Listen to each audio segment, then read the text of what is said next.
Criminal justice is proving to be a key issue for the 2020 election, and one of the newest Democratic candidates, Michael Bloomberg, is using his past as New York City's mayor to demonstrate he knows how to tackle the problem. Bloomberg served as mayor for the country's largest city from 2002 to 2013. During that time, the New York City Police Department initiated a number of programs aimed at tackling specific crimes like gang activity and sex offenders. One in particular, Operation Impact, started in January 2003 and deployed hundreds of the city's newest officers to high-crime areas every day. Throughout his 3 terms, Bloomberg hailed the program as a success and credited it for helping reduce crime.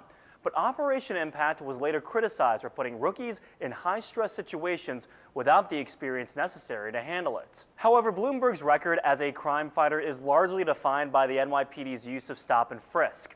That policy allowed police officers to stop, question, and pat down anyone they saw on the street that they deemed suspicious. Those stops dramatically increased during Bloomberg's tenure as mayor, hitting a high of over 685,000 in 2011. Only a small percentage of those stops resulted in an arrest. The tactic was heavily criticized for targeting minorities, but even after a judge ruled the NYPD stop, question, frisk policy unconstitutional in 2013, Bloomberg was still defending it. In an August 2013 op-ed for the Washington Post, he criticized the argument that police stops should mirror the city's overall demographics.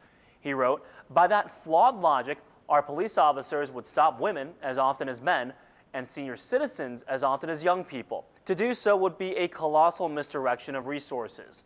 When it comes to policing, political correctness is deadly." 6 years later, and shortly before announcing his presidential campaign, the former mayor walked back his defense. In a November speech at a black megachurch in Brooklyn, Bloomberg apologized to the crowd and said the stop and frisk policy was wrong. The number of police stops started to decrease in the last 2 years of Bloomberg's term and continued to decrease once Bill de Blasio took over as mayor. But the dramatic reduction in police stops did not prompt an increase in crime. In fact, it's just the opposite. Crime rates continued to decrease in New York City after the NYPD stop and frisk policy was largely curtailed.